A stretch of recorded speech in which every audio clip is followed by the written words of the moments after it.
네, 자세한 중동 상황은 민정훈 국립외교원 미주연구부 교수, 이주한 한국외대 이란학과 교수 두 분과 함께 짚어보겠습니다. 어서 오십시오. 안녕하십니까. 안녕하세요. 네, 트럼프 미국 대통령이 이제 시간은 이란 편이 아니다라고 밝혔습니다. 본인이 가장 압박을 덜 받는 사람이다라고 강조했는데 여러 언론 보도에 대한 반박 성격이었을까요? 어떻게 들으셨나요?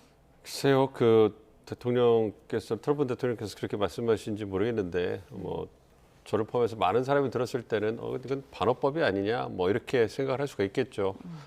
누가 봐도 미국의 정치, 경제 상황이 트럼프 대통령에게 우호적이지 않고요. 그다음에 계속 호르무즈 해협의 봉쇄가 지속되면 미국 경제에도 이제 상당한 타격이 올 수밖에 없거든요. 유가가 영향을 받게 되면 그럼 관련 산업도 영향을 받게 되고 필수품, 생필품에 영향을 받게 되고 그러면 미국 전반적인 상황에 영향을 미칠 수밖에 없습니다. 그래서 지금은 미국이 그나마 상대적으로 피해를 덜 받고 있지만 이게 지속되면 미국 경제에도 심각한 타격이 가시적으로 나타나기 시작할 거예요. 그리고 한 2, 3개월 정도로 어떤 시차를 두고 어떤 이 유가라든지 경제적 타격이 해소한다고 생각하면 지금이 4월 말이잖아요. 그러면은 2, 3개월, 5월 달까지만 지속이 된다 그러면 그 영향이 7, 8월, 늦게 9월까지 영향을 미칠 수 있거든요. 그러면 중간선거는 물 건너거나 마찬가지라고 해도 관이 아닙니다. 물론 상원이나 이런 부분에서는 공화당이 선전할 가능성이 있고 하원도 민주당이 가져가지만 현재로서는 그나마 박빙으로 이길 것 같다는 생각이 나오지만 그게 좀 진폭이 커질 수가 있거든요. 물론 트럼프 대통령이 중간선거를 신경 안 쓴다 이런 얘기도 있는데 제가 볼 때 절대 그렇지 않거든요.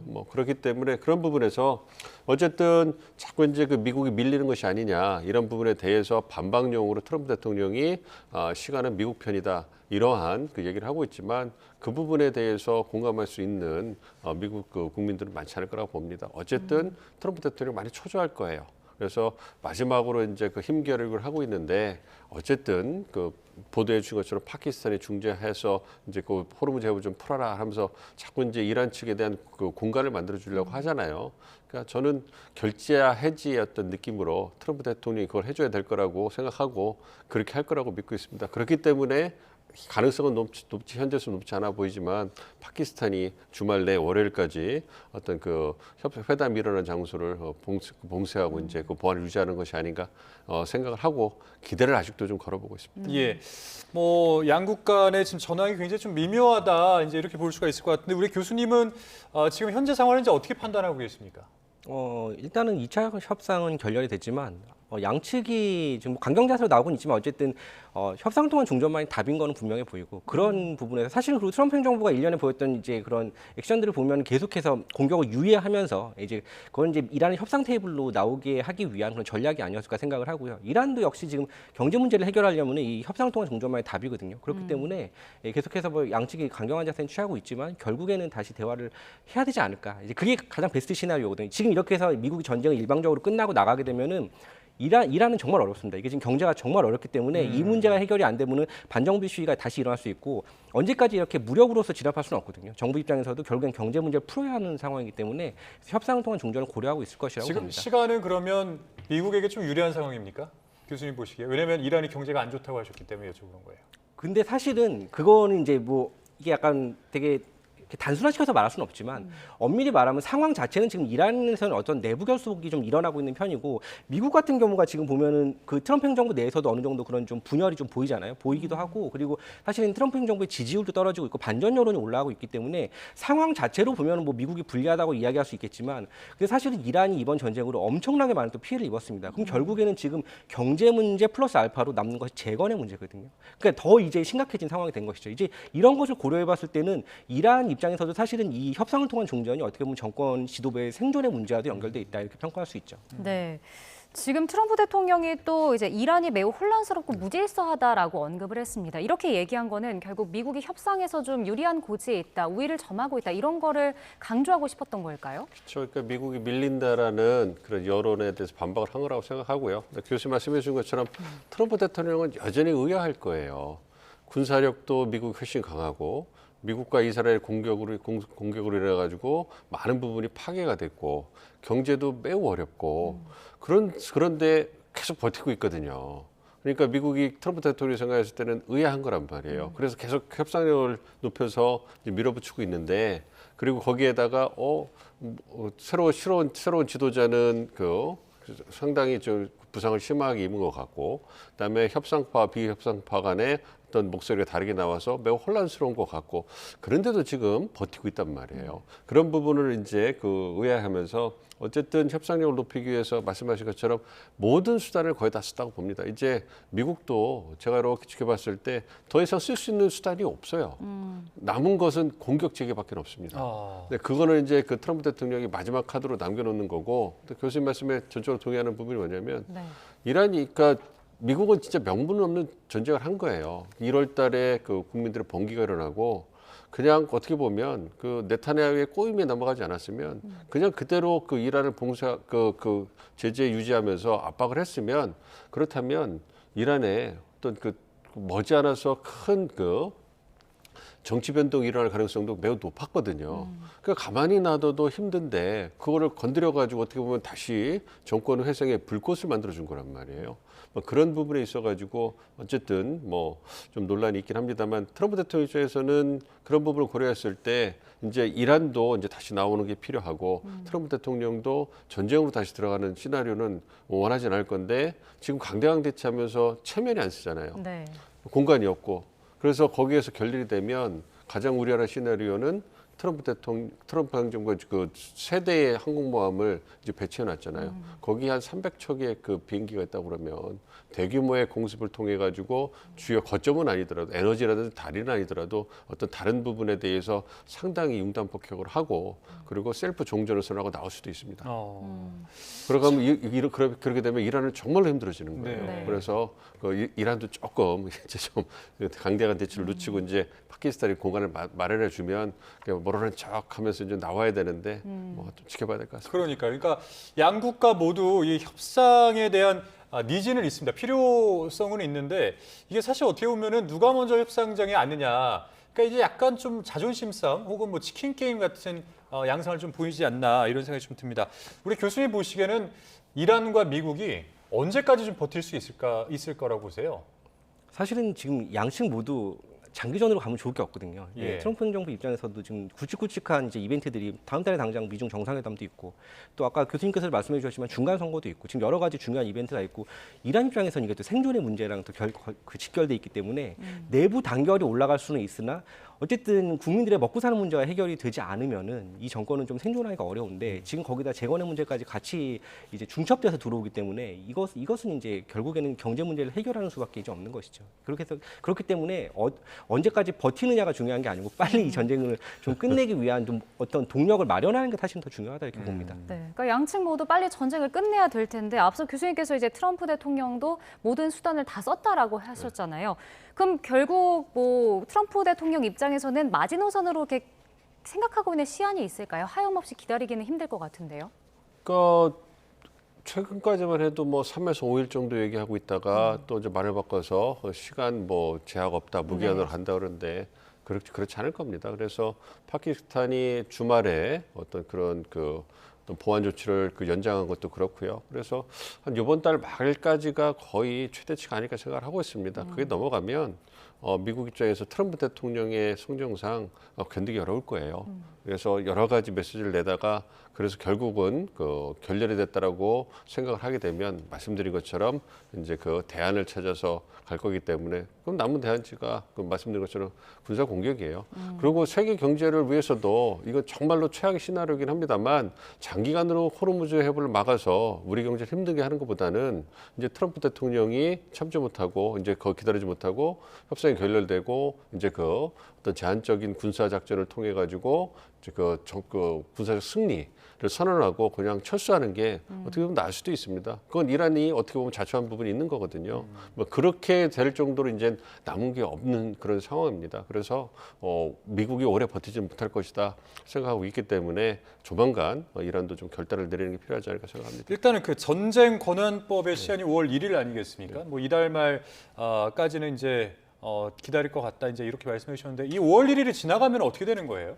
이게 전쟁권한법이 존재는 하는데요. 실제로 행정부의 어떤 군사적 행동을 정치적 행동으로 막을 수 있느냐 이건 또 다른 문제인 거예요. 그러니까 이 전쟁권한법이라는 것이 1973년에 또 이제 그 전쟁 그 선포할 권한이 의회에 있고 그래서 대통령이 2차 세계대전을 보면 당시에 프랭클린 루즈벨트 대통령이 그 진주만에 대한 그 일본의 공격이 있고 난 다음에 이제 그 일본과 전쟁을 선포하면서 2차 세계대전에 뛰어들거든요. 그때 의회로 가요. 가서 이제 상황을 설명하고 의회에 대해서 연방의회한테 전쟁을 선포해주고 요청합니다. 그게 왜 필요하냐면 전시경제로 들어가고 법적으로 제도적으로 들어가고 그다음에 예산을 딸 수가 있는 거예요.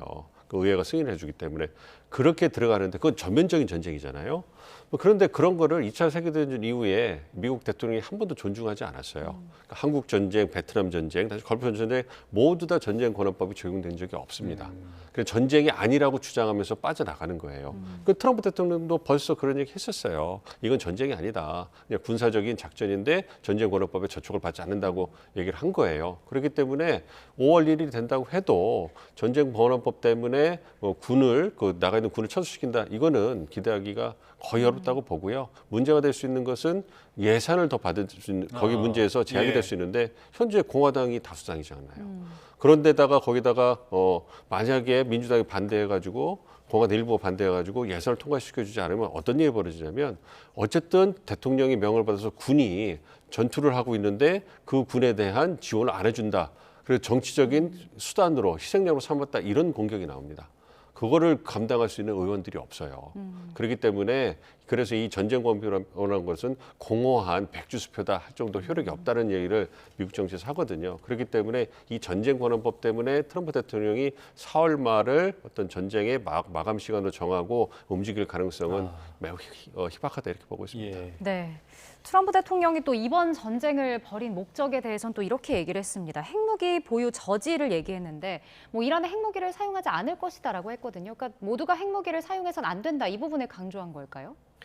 그러니까 사실은 이 핵무기를 사용하는 부분은 처음부터 좀 말이 안 됐던 좀 현실 가능성이 좀 낮았던 것이라고 저는 생각을 하고 왜냐하면 그렇게 생각하는 이유는 이 전쟁에 대한 사실 정당성에 대해서 국제사회가 의문을 많이 제기하고 있었잖아요. 그래서 네. 보면은 뭐 트럼프 행정부에서 호르무즈 해협을 같이 좀 공동으로 좀 대응을 해보자라고 했을 때도 응하지 않잖아요. 이것이 호르무즈 해협 카드를 이제 처음 꺼내서 그거 문제를 일으킨 거는 이란이긴 하지만 어쨌든 이 전쟁을 보면은 미국이 뭐 국제사회 동조를 이렇게 받아서 시작한 전쟁도 아니고 미국을 중심으로 연합군을 구성해서 시작한 전쟁도 아니기 때문에 일방적으로 공격을 했다는 거죠. 그래서 이란은 이것을 강요된 전쟁이라고 지금 표현을 하고 있고 이제 그런 의미에서 봤을 때 이제 일정 부분 미국에도 책임이 있다고 보기 때문에 국제사회가 움직이지 않는 것이거든요. 그래서 지금 이야기하는 것이 종전 이후에는 얼마든지 뭐 기대 제거라든지 협조를 할 수 있으나 지금은 이제 아니다라고 보는 것이고 상황이 그렇고 또 미국에서 아까도 얘기했지만 뭐 반전 여론이라든지 지지율이 계속 떨어지고 있는 이런 상황들이 있기 때문에 그런 상황에서 뭐 핵무기를 사용한다 이것 자체가 사실 말이 안 됐던 것이고 그리고 트럼프 행정부가 사실은 지금까지 일련에 보였던 과정을 보면은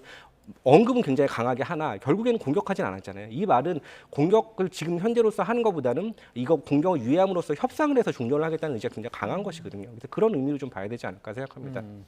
한편 지금 미국의 세 번째 항공모함이 중동 지역에 근접한 걸로 이제 알려지고 있습니까? 미국이 지금 현재 운용 중인 항공모함이 4척인데 이 중에 이제 3척이 지금 이란 전쟁에 지금 투입이 되는 겁니다.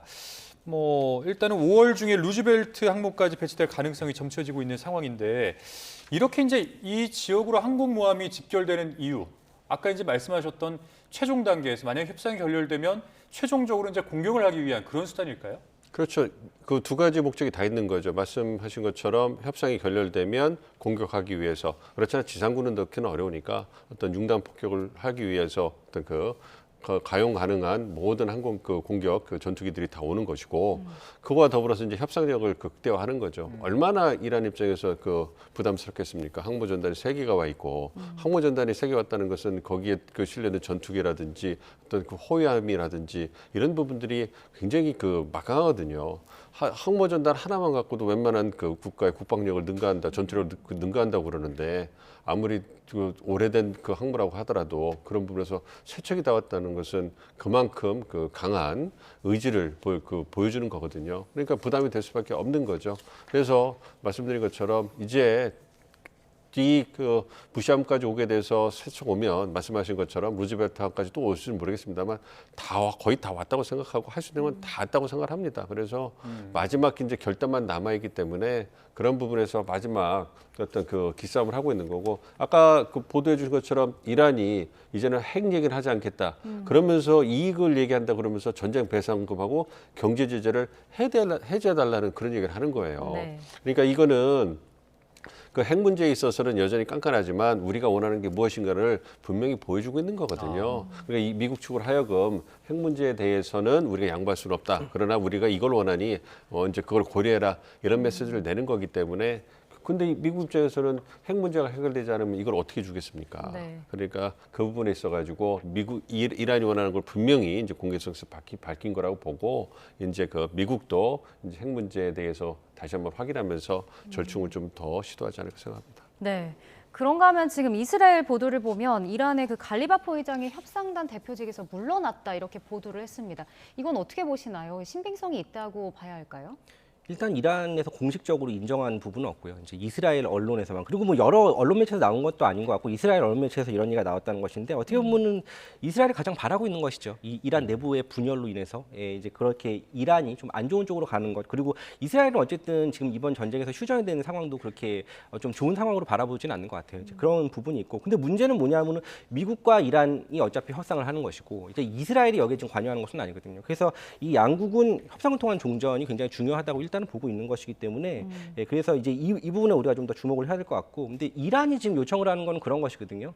진정성을 보이라는 거예요. 이게 무슨 말이냐면은 1차 협상 때 사실은 이란의 협상단이 등장할 것이냐 아닐 것이냐 가지고도 사실은 좀 이렇게 이야기가 많았는데 그 이유는 그전까지 이란의 요인들이 암살당하고 있었잖아요. 네. 그렇기 때문에 이들이 협상장에 나와서 안전을 사실 보장받을 수가 없는 상황이었는데 그럼에도 불구하고 나왔다는 것이죠. 예, 그러니까 어떻게 보면 이란과 미국 간의 협상이 지금 이란 협상 대표단한테 정말 중요하다는 의미거든요. 그렇게 했는데 한 번 협상하고서 벤스 부통령 갔잖아요, 미국으로. 이제 그랬는데 2차 협상 때도 보면은 지금 보면은 많은 전문가들이 이야기했던 것이 이란이 나올 것이다라고 봤던 이유는 미국이 계속해서 지금 보낸다, 대표단이 가고 있다 이런 식으로 지금 이야기를 했잖아요. 그런데 실제로는 오지 않았죠. 그러니까 보면은 이란 측에서 봤을 때는 이것도 역시 자기들의 반응을 지금 보고서 계속 움직이려는 모습이 보이니까 진정성이 부족하다고 보는 것이고, 근데 그런 의미에서 어떻게 보면 협상이 결렬됐다고 보는 것이거든요. 그래서 이게 만약에 미국은 오고 이란이 안 나왔으면은 그런 비난을 모두 다 이란이 받아야 되기 때문에 협상이 결렬된 거에 대한 그래서 이제 이란이 나올 것이다라고 이제 많은 전문가들이 이야기했지만 결국에는 양측이 다 나오지 않았죠. 지금 그렇기 때문에 이란의 일방적인 책임은 아닌 것 같고 지금 양측이 어떻게 보면 기싸움을 아직도 하고 있다 이렇게 좀 평가할 수 있을 것 같아요. 예. 근데 만약에 이제 이 보도 내용, 그러니까 이제 이란의 갈리바프 의회 의장이 협상단 대표직에 사임했다. 이제 이 보도가 사실이라면 좀 뭔가 온건파와 강경파가 좀 이렇게 내부에서 어떤 다툼이 있는 듯한 그런 모양새지 않을까 싶어요. 그러니까 기존에는 그 온건파가 주류였다면 강경파에게 좀 지금 밀리는 듯한 그런 상황으로 볼 수 있지 않겠습니까? 그러니까 그렇죠. 근데 저는 사실이 아니라고 보고 있거든요. 이스라엘 말씀하신 이스라엘 매체가 일방적으로 낸 거고 이란 정부에서 확인을 해주지 않고 있는 상황이고, 그러니까 이스라엘이 원하는 그런 그림을 그리는 거죠. 심리전, 인지전 혹은 이간질을 하는 거거든요. 그러니까 이란이 이제 그 협상파가 완전히 무너졌기 때문에 협상은 없고 이제 결국은 이스라엘이 원하는 군사작전을 재개할 수밖에 없을 것이다. 그러한 분위기를 만들어가는 그런 심리전이라고 좀 보고 있는 부분이거든요. 근데 만약에 그게 사실이라면 그렇다면 그 이란 입장에서는 그 협상의 동력을 잃는 거죠. 갈리바프 의장이 강경파지만 그래도 협상을 하자는 사람이었는데 그 협상을 하겠다는 그 어떻게 보면 최고의 실세가 어떤 그 낙마를 했다면 그걸 누가 대신할 수 있겠습니까? 제이디 벤스의 카운터파트로 어떤 그 격이 맞는 사람이 찾기 어려울 거고, 만약 그 자리에 비협상파 어떤 군부 출신의 강경파가 들어와가지고 딴 협상을 한다 그러면 그 협상을 깨겠다는 얘기밖에 안 되는 거거든요. 그러면 미국 입장에서도 이거 협상이 결렬됐다. 그래서 이스라엘이 원하는 그 지금 방향으로 갈 수밖에 없는 상황이 되는 거거든요. 근데 지금까지 저희가 얘기한 거를 그 종합해 보면 강대강 대치를 하고 있으나 협상을 깨고 싶은 그런 의지는 없다. 대화는 계속 할 그 의지가 있다고 보고 있기 때문에 갈리바프 의장이 어떤 사임했던 얘기는 가짜 뉴스라고 보고 있고요. 어쨌든 이란 입장에서도 아무리 생각해도 생존을 걸고 하는 그 협상인데 이렇게 내부의 갈등 때문에 그 협상을 접는다? 이란이 그 정도로 그 외교력이 약한 나라가 아닙니다. 그 굉장히 지배하고 외교관들의 퀄리티도 좋고 그래서 굉장히 좀 강국이에요. 그렇기 때문에 그러한 부분은 좀 저희가 걸러서 들을 필요는 있다 생각하고 있습니다. 네, 그러니까 내부 갈등으로 이란이 뭐 협상장에 나타나지 않을 건 좀 희박하다라고 얘기해 주셨는데 그럼에도 만약에 이제 갈리바프가 정말 사임을 했다면 이란에서는 협상 대표단으로 그럼 누가 나올 수 있게 될까요? 뭐 강경파가 나온다든지 뭐 온건파가 나온다든지 어떤 선택지가 있을까요? 지금도 교수님이 말씀해 주셨지만 지금 사실은 이렇게 되면 이제 강경파가 뭐 나올 수밖에 없는 그런 구조겠죠. 왜냐하면 강경파의 압력으로 인해서 협상파가 지금 그렇게 지금 들어간 형국이기 때문에. 근데 네. 그렇게 되면은 강경파 이건 이제 말 그대로 강경파거든요. 협상파가 아니고 협상을 안 하겠다는 것이죠. 그러면은 지금 이란이나 미국에서 추구하고 있는 협상을 통한 종전은 당연히 이제 좀 조금 거리가 이제 있게 되는 것이고 이렇게 되면은 결국 장기전으로 가게 되는 것인데 이것은 장기적으로 가게 되면은 뭐 미국도 안 좋지만 이란 입장에서도 정말 이제 힘들어지는 상황이 되는 것이거든요. 이것을 근데 사실 이렇게 전쟁이 장기전으로 가면은 결국 제일 피해를 받는 게 국민들이거든요. 그렇기 때문에 이것은 진짜 최악의 시나리오라고 볼 수 있죠. 근데 강경파가 만약 협상단에 나가면 미국이 앞서 저희도 보도를 해드렸는데 협상이 결렬됐을 때 미국 제거 대상에 이제 바이디 총사령관 같은 강경파들이 이제 포함됐다라고 했거든요. 그러면 결국 강경파가 좀 쉽게 나갈 수도 없는 상황인 걸까요?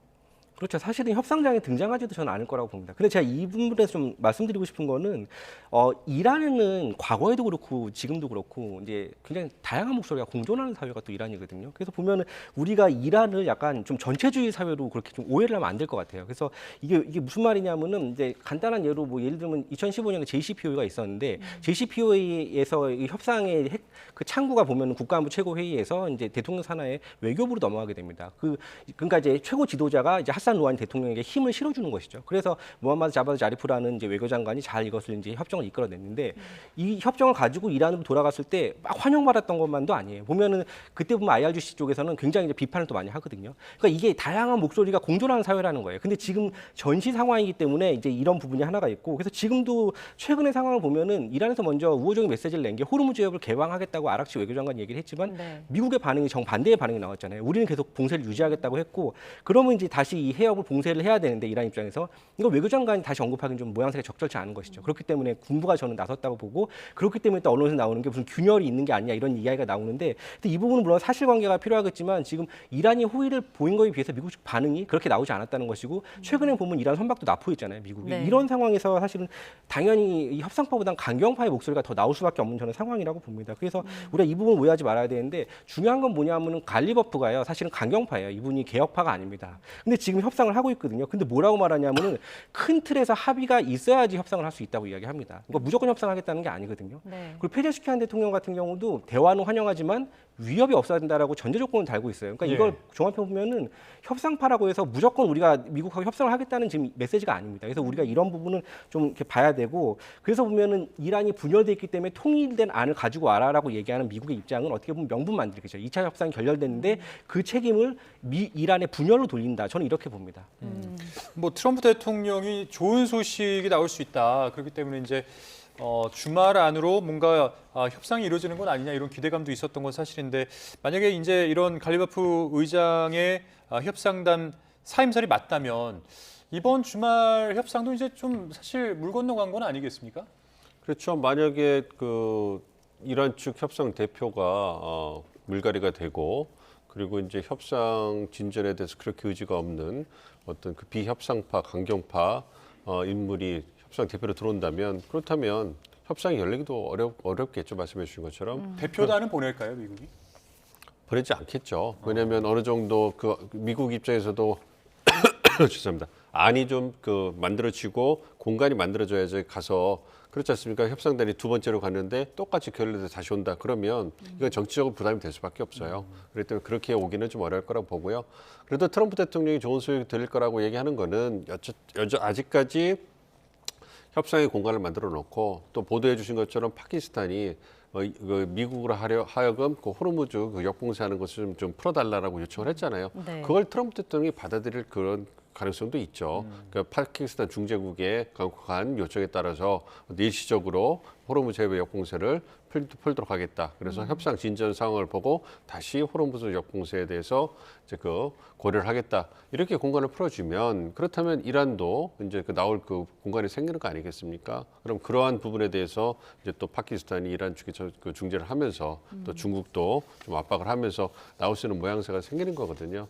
그것이 풀려야지만 앉을 수 있을 것이고 앉게 된다면 결국은 핵 문제입니다. 네. 핵에 있어서 그 우라늄 농축 이런 권한이라든지 그다음에 금지하는 기간에 있어서 트럼프 대통령의 체면을 어디까지 이란이 세워줄 수 있을 것이냐 이 부분이 관건이거든요. 좀 다 나와 있는데 자꾸 강대강대치하면서 조금씩 양보하면 되는데 그 부분이 있지 않습니까? 이란도 그렇지 않습니까? 명문한 전쟁을 미국이 했다는 걸 다 알고 잘못됐다는 걸 알고 비난받아도 그걸 충분히 알고 있습니다만 어쨌든 말씀해 주신 것처럼 가장 그 국민들이 고통받고 나라가 황폐해지고 있잖아요. 그렇다면은 그 부분에서 이제 결단을 내려주고 그 국가를 재건하고 경제를 재건하고 국제 그 경제 시스템에 들어와서 그 어떤 그 번영을 위한 토대를 만든다면 그런 다음에 이제 신뢰를 보여주면 그 다음에는 우라늄 농축 권한에 대해서 국제사회가 얘기하는 게 훨씬 수월해지거든요. 그러니까 이건 정말로 어떤 그 명분, 또 체면에 너무 그 휩싸여가지고 어떤 그 정말 중요한 걸 놓치고 있는 것이 아닌가 안타까움 많이 듭니다. 네, 그러니까 양측이 양보 없이 기싸움을 계속 이어가고 있는데 이런 상황에서 이란 그 최고 지도자 모스타바는 뭐 공식적인 지도자일 뿐이고 뭐 실제 전쟁이나 협상 좌우하는 거는 혁명 수비대다 이런 추론이 또 나오는 것 같더라고요. 지금 이런 상황은 어떤 걸까요?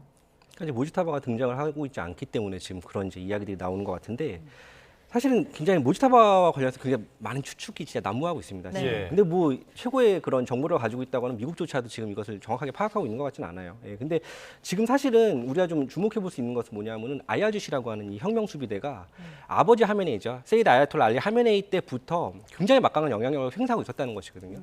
정치, 경제, 사회 전반에 걸쳐서 영향력을 가지고 있는 사실은 군부가 아니고 권력 집단으로 보는 게 맞습니다. 그래서 이 IRGC가 그렇기 때문에 지금 이제 아버지 하메네이가 지금 순교를 했다고 표현을 하잖아요. 이제 사망을 한 이후에 아들 하메네이가 모습도 드러내고 있지 않다 보니까 뭐 이런 얘기가 나오는 것 같은데 사실은 이 부분이 뭐 예를 들어서 이제 근데 이란이 종교 사회라는 걸 우리가 첫째로 잊어서는 안 될 것 같고 지금 이게 신정 체제입니다. 이게 군부가 지금 운영을 하고 있는 체제는 아니고 그렇기 때문에 만약에 모주타바의 부상 정도가 지금 미 언론에 나오는 것 같이 의식은 뭐 멀쩡하고 어느 정도 의사결정을 할 수 있다라는 전제 하에 제가 보면은 저는 아주 중요한 역할을 지금 하고 있을 거라고 봅니다. 왜냐하면은 이 전쟁이 정통성의 기준을 바꿨거든요. 사실은 미국이 공습을 하지 않았다면 모주타바라는 인물이 최고 지도자에 오르기가 굉장히 어려웠거든요. 사실은 아까 교수님도 말씀해 주셨지만 사회 개혁이 일어날 수 있는 모멘텀이 만들어지고 있었던 상황에서 지금 이렇게 된 것이고 그래서 정통성의 기준을 바꾸고 이제 모주타바가 3대 지도자가 됐는데 근데 좀 중요한 것은 저는 이게 어디에 좀 우리가 주목해 볼 필요가 있냐면 협상을 하는 메시지를 계속 모주타바가 내고 있다는 것이거든요. 그래서 이게 많이 맞다고 하면은 결국에는 이제 전쟁 후에 있을 재건을 좀 염두에 두는 모습을 저는 보인다 이렇게 볼 수가 있고 우리 과거에도 보면은 이란이 이라크와 전쟁을 8년을 동안 합니다. 굉장히 긴 시간 동안 하는데 그 이후에도 역시 재건이라는 문제가 남았죠. 근데 그때 당시에 대통령이 랍산자니라는 인물인데 사실은 이 랍산자니가 굉장히 보수파로 분류가 되거든요. 그래서 혁명을 같이 한 인물입니다. 이란 이슬람 혁명을. 근데 그러면 대통령이 되고 나서 실용 그 중도 쪽으로 노선을 변경합니다. 이건 무슨 말이냐면은 국가의 미래를 위해서는 자기의 이데올로기를 어느 정도 변경할 수 있다는 뜻이거든요. 그래서 그렇게 반외세를 외치던 이란이 이제 외자를 유치하려고 노력을 하고 사실은 이란이 혁명을 수출하려고 했기 때문에 이제 주변에 있는 걸프 국가들이 군사력이 많이 약하고 안보의 위협을 느껴서 만든 게 GCC거든요. 그래서 안보 협력체입니다. 엄밀히 말하면 물론 경제적인 부분도 있지만 1981년에 만들어졌고 그래서 이제 그런 이제 다양한 일련의 과정이 있는데 이 랍산자니가 이 혁명 수출의 노선도 약간 변경합니다. 약간 뒤로 빼는 거죠. 완전히 우리가 혁명 수출 안 하겠다는 건 아니지만 주변 국가의 관계를 개선하고 이제 이런 모습을 보이면서 이제 재건이 잘 되고 그 이후에 하타미 대통령이 재건을 넘어서 개혁이라든지 발전의 모델로 이란을 끌고 가는 것이거든요. 이런 과정을 모지타바가 다 봐왔기 때문에 지금 이란의 미래를 조금만 생각한다면은 당연히 모지타바 입장에서는 협상을 하는 메시지를 낼 수밖에 없고 그렇기 때문에 저는 이 메시지가 만약 모지타바가 진짜로 낸 것이라고 하면은 이란의 미래가 그렇게 어둡진 않다. 왜냐하면은 지금 뭐 강경파들이 아무리 목소리를 내고 있어도 예전에도 보면 알리 하메네이도 결국엔 JCPOA에서 협상파의 목소리, 다시 말하면 하산 루하니 대통령의 손을 들어주거든요. 그리고 그런 걸 봤을 때 이번에 모지타바도 결국 재건을 생각한다면은 협상만이 답이라는 건 충분히 인지하고 있지 않나 이렇게 봅니다. 자, 지금 호르무즈 해협을 둘러싼 긴장감이 뭐 전혀 줄지 않는 그런 상황입니다. 트럼프 대통령이 호르무즈 해협에 기뢰를 설치하는 어떤 선박이든 격침을 해라. 이렇게 이제 지시를 했다라는 건데 이렇게 되면 이제 뭐 사실 지금 휴전 상황이고 양 국가 간의 어떤 공격이 지금 중단된 상황인데 격침 명령이 내려진 거예요. 이게 이제 어떤 협상에 좀 영향을 줄 수 있을까요? 영향을 줄 수가 있죠. 뭐 그렇지만 실제로 어떤 일이 벌어질지 좀 지켜봐야 될 것 같습니다. 이제 그 이란 입장에서도 미국 트럼프 대통령이 그렇게 그 공개적인 경고를 하고 군 통수권자로서 그 명령을 하다란 거거든요. 그러면 미군들은 나가 있는 미군들은 그걸 따를 수밖에 없는 것이고, 그럼 실제로 교전이 이루어질 수 있다는 얘기입니다. 그렇게 되면은 지금 남한의 협상 분위기도 상당히 악화될 가능성이 있죠. 그래서 그거는 좀 지켜봐야 되겠습니다만, 그렇기 때문에 이란 쪽에서도 조금 자제하는 움직임이 좀 나올 수 있지 않을까 좀 생각을 하고 있고, 또 미국도 그 교전할 때까지 끝까지 아마 고심을 하지 않을까 생각을 하고 있습니다. 어쨌든 지금 상황에서 본다면 이제 말씀드린 것처럼 이란도 호르무즈 해협의 통제권을 잃지 않기 위해서 쓸 수 있는 모든 것을 어떻게 보면 극약 처방을 다 하고 있다고 생각을 해요. 미국도 그걸 하고 있는 것이고, 그렇기 때문에 거의 끝까지 다 온 상황이다. 그래서 정말로 이것이 파국으로 가느냐 아니면 극적으로 협상으로 돌아가느냐 이런 국면만 남아있기 때문에 양측이 어떤 선택을 할 건가 이건 지켜봐야 될 것 같습니다. 네. 근데 지금 뭐 일본 자민당 같은 경우는 그 기뢰를 찾아서 제거하는 자위대 소해함을 파견해야 한다 이런 의견도 나오는 것 같더라고요. 이게 이제 만약에 진짜 파견을 하게 되면 우리나라까지 그 영향이 또 오지 않을까 싶은데 어떻게 보고 계십니까? 근데 이 소해함 기뢰 제거 문제는 사실 지금 논의할 부분 전 아니라고 보거든요. 왜냐하면 굉장히 위험하죠. 지금 그 기뢰 제거를 하다가 또 이란의 공격을 받을 수도 있는 상황인 것이고, 그렇기 때문에 사실은 그 이후에 좀 종전 이후에 생각해볼 문제고, 그렇기 때문에 국제사회가 응하지 않잖아요. 그래서 일본에서 뭐 그런 논의가 이루어질 수는 있으나 실제로 파견될지는 그건 약간 좀 더 지켜봐야 된다. 저는 이런 입장이고, 네. 종전 이후에는 한국 정부도 그렇고 얼마든지 응할 수 있겠죠. 이런 거에 대한 기뢰 제거에 대한 것도 응해서 같이 공동으로 대처를 할 수 있을 것이라고 보고, 중요한 것은 지금 이란이 뭐 어디다 기뢰를 깔았는지 모른다고 하는데, 제가 봤을 때는 이란이 그래도 정보를 아예 안 가지고 있지는 않을 것 같거든요.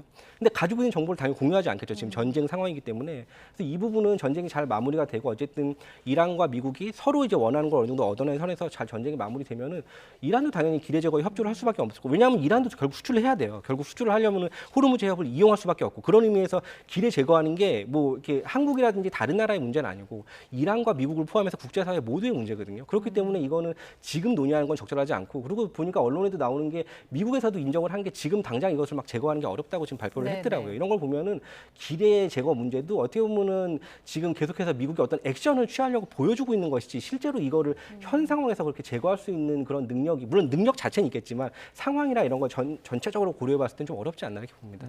아니 이란 중앙은행에 호르무즈 해협 통행료가 처음으로 예치됐다는 이제 보도가 나왔는데, 뭐 구체적인 금액 자체는 이제 공개가 되지 않았는데, 이게 뭐 사실이라면은 아까 이제 우리 교수님 말씀하시기로는 양 국가가 협상장에 마주하게 되면 결국에는 핵 문제일 것이다 이렇게 말씀하셨는데, 호르무즈 해협 안건에 대해서는 어떻게 보십니까?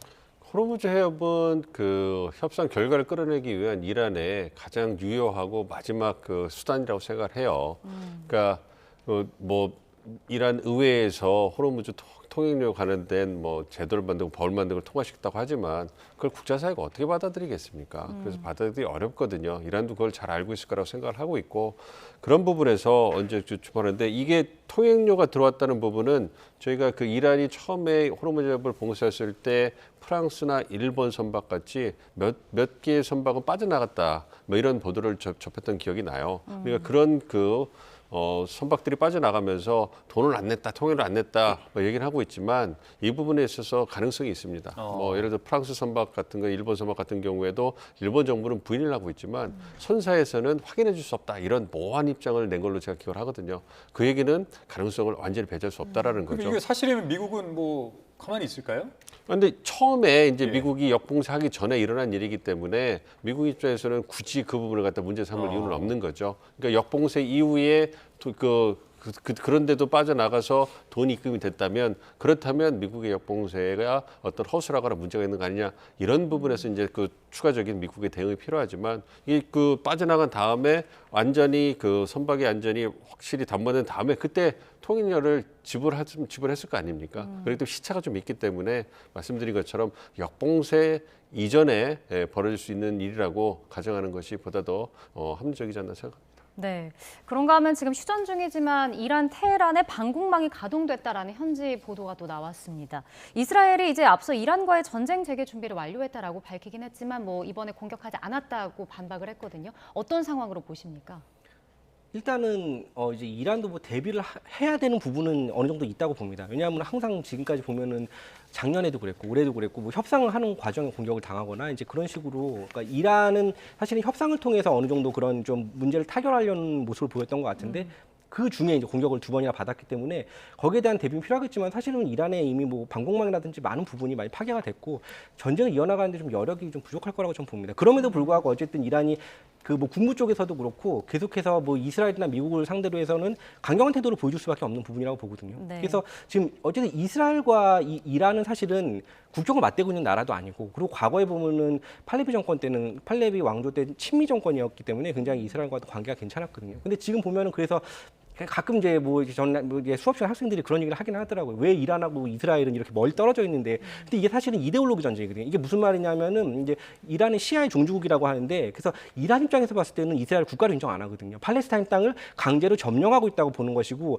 그렇기 때문에 하마스를 정당한 세력으로 하고 이란 입장에서는 그것을 이제 도와줘야 되는 그런 입장으로 좀 보고 있기 때문에 사실 예. 이란과 이스라엘은 그렇게 특별히 무슨 이해관계가 있는 것도 아니거든요. 이스라엘과 이란은 그런 의미에서 이데올로기 전쟁이고 그렇기 때문에 이스라엘 입장에서 봤을 때는 또 탄도미사일로 직접 타격을 가할 수 있는 나라가 중동에서 이란밖에 없기 때문에 굉장히 이제 또 위협을 느끼는 것이죠. 생존의 문제이기도 하고 그렇기 때문에 지금 양측이 계속 이렇게 대립각을 세우고 있는 것인데, 그러니까 이스라엘 입장에서는 이 전쟁을 계속 끌고 나가고 싶어하고 궁극적으로는 이 신정 체제가 붕괴해야지 이스라엘의 안보에 좀 도움이 된다고 믿는 것이고, 이란 입장에서도 이스라엘을 인정할 수 없기 때문에 지금 계속해서 이런 대립각을 세우고 있는 것이지만 궁극적으로 지금 미국과 이란이 추구하고 있는 것은 협상입니다. 그렇기 때문에 이 부분에 대해서 이스라엘이 이란을 공격하는 것에 대해서 저는 미국이 허용하지 않을 것이라고 봐요. 그리고 미국이 허용하지 않으면 이스라엘은 어느 정도 따라갈 수밖에 없는 구조를 가지고 있거든요. 그렇기 때문에 쉽지 않을 거라고 봅니다. 네, 알겠습니다. 두 분 말씀 여기까지 듣겠습니다. 지금까지 민정훈 국립외교원 미주연구부 교수, 이주한 한국외대 이란학과 교수 두 분과 함께했습니다. 모두 말씀 고맙습니다. 고맙습니다. 감사합니다.